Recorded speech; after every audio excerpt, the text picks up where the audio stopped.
Hi everybody, Susan here with Pumpkin Hill Stampers. I have a Stampin' Show and Tell for you today. I am sharing a third project of the month, which was provided by Stampin' Up to the demonstrators. It's one of the perks for signing up as a demonstrator. In addition to shopping with a discount, they provide us with a monthly magazine which has all kinds of cards, projects in that we can case, and this is one of those cards. So I'll share their image with you on my blog so you can see what it is I'm casing. But this is the card I'm going to show you today. Now, I didn't have exactly all of the elements that they used, but that's why we call it case, copy and selectively edit. So that's what we're going to do. So it's a pool party card base, and this is a standard size card. Okay, and then there's a layer of pool party. They used the new lace cuts, but I didn't have that, so instead of the die, I'm using the new lace embossing folder. That was in the spring catalog, so I'm using that. And we're just going to go ahead and add that to the front of our card with dimensionals. So I'm going to put a dimensional in each corner and then two in the center for a little support because I don't want my card to be floppy. This way it'll all stand up nice and firm. So you just put those on there and then go ahead and pull the backs off. And we'll just flip that over and put it on the face of our card. So that adds a nice texture, be it subtle, in the background of our card. So it makes it look very full. Okay, so that's a great way to start a card, is just a simple card base and then a stepped in layer that's been run through with an embossing folder. Okay, from there we're going to add two banners. Now I have a piece of the Bird Ballad Designer Series paper, and I also have a piece of vellum. And I'm using my tailored tag punch to make my little banner cuts at the bottom. So here's a cute little trick. So instead of sliding it all the way in, I'm only going to slide it in to right at the top here. And I'm just going to line up the bottom with my DSP best I can there. Trim off that little triangle, and now I have a banner. So I'm going to do that with both layers. So there's an added benefit to our punch here. Now, of course, you might have banner dies, or you might feel happy just doing it with your scissors. So whichever way works best for you, go ahead and make your banners. Now, I am going to add snail right to the back of that DSP, and I'm just going to put this up kind of stepped in from the corner, and I just snailed that right to the face. Now, vellum, right? When you put snail on vellum, you see it, but we're going to cover up this side with our bird die, so I'm going to run, never do this, I'm going to run some snail right down the front of my card, which I know is going to get covered, and I'm just stepping in my vellum banner just a little bit, so some of this Calypso Coral background paper is going to show, but then I have my secondary banner here for a nice muted element, okay? So from there, I took the stitched nested labels.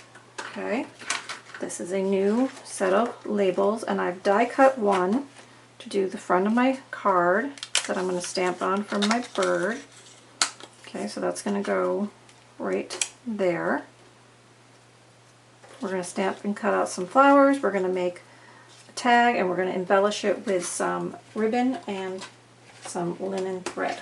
So let's go ahead and do some stamping. So I'm going to stamp with Memento onto my Whisper White. So I'm stamping my bird, and he kind of is offset a little bit, so that's fine. Now on a piece of scrap I'm going to stamp two flowers, because we're going to cut those out. I have a piece of So Saffron here, which is going to make our sentiment tag. And so I'm just going to flip this holder so I'm holding it the correct way, and I can see right through my block for placement. Okay, and my little banner is just slightly wider than my tag. Okay, and then I'm going to stamp the leaf image 2 times down here to fill in the bottom of this tag. Okay, so there's all the stamping we need to do. Now for the coloring. Okay, so I'm going to bring in my Smoky Slate blends, and I'm going to start with the bird. I'm going to give him a light coat of smoky slate, kind of all over.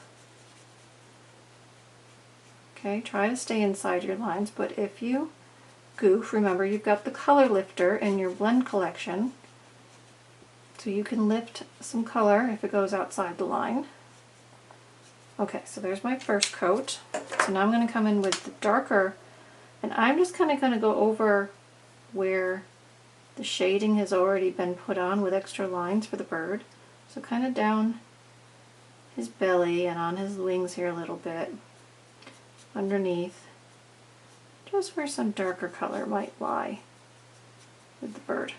Okay, but I want him a little bit lighter, so that color lifter can come into play here.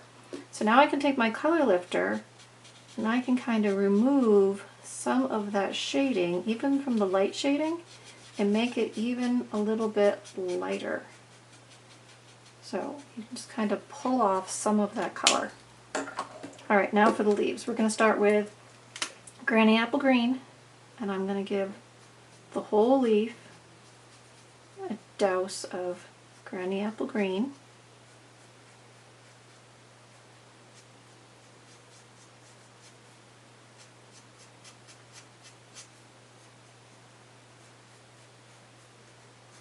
Okay, now I went a little outside the line there, so I'm just going to come in with my color lifter, and I can kind of bleach that out. It's not bleach, but it neutralizes the color outside the line. So, and then I'm going to come in with my fine tip darker Granny Apple, and I'm just going to add kind of a dual shade to some of our leaves, just a little bit of extra color.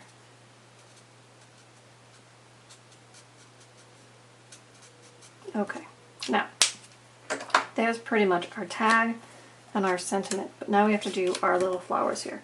So with Calypso Coral, I'm going to color the entire flower with my light color. Now, on the last week's video for the project month, I showed you how I cut out these flowers and then I took my marker tip and I kind of edged the white edging from being white anymore. I colored it in.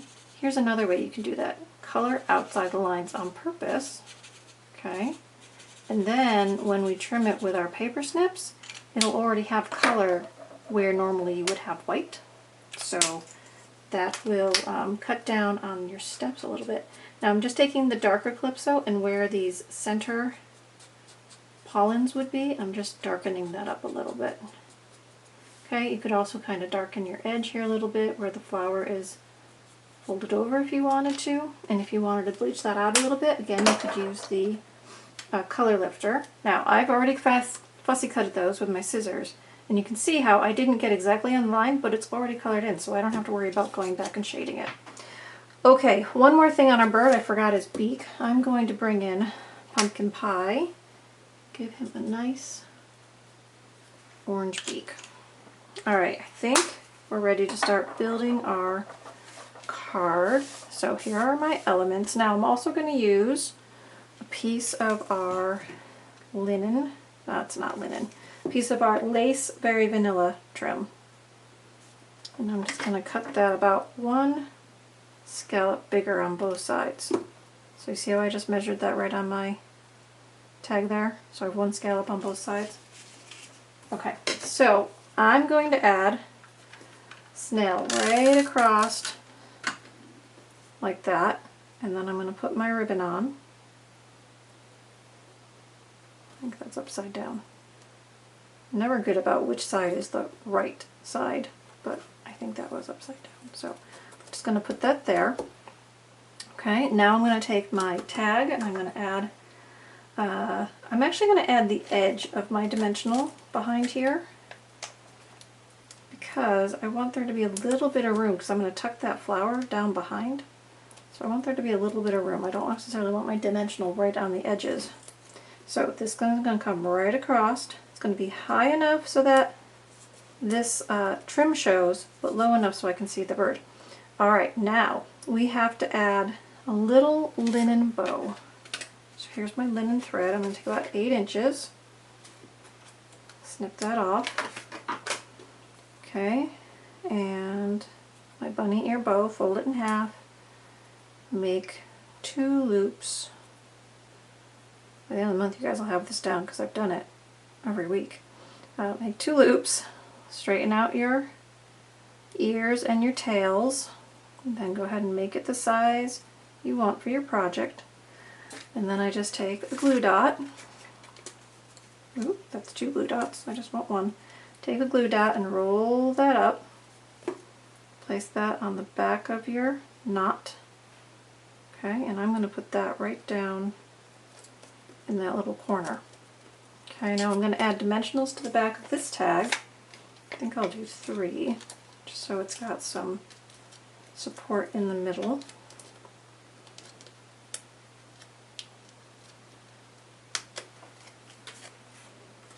Okay, so my tag can go on right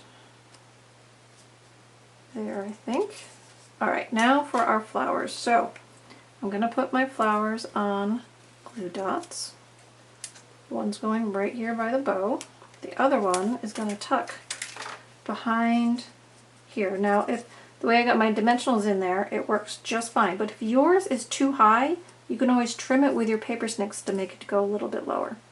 This time I did okay. I did have to trim this one, but there we go. So there's another fun project that was provided by Stampin' Up! That I've shared with you this month. So again, if you want to become a demonstrator, you can join me on my website and find the link to do that. Please come join all the fun, and you can enjoy all these projects too. And if you need to shop for any supplies, grab my host code below and then come on over and do some shopping on my online store. You can subscribe to the Show and Tell News, which comes out on Tuesday. This video, along with the PDF tutorial, will be included, and it will be posted on my blog. So, you guys have all kinds of resources. Here's where you can case this card as well. So go have some fun. Enjoy your new bird, Free as a Bird stamp set and your bird bundle papers, and I'd love to see what you're doing with it. Alright everybody, have fun and go do some fun stamping. See you next time. Bye-bye.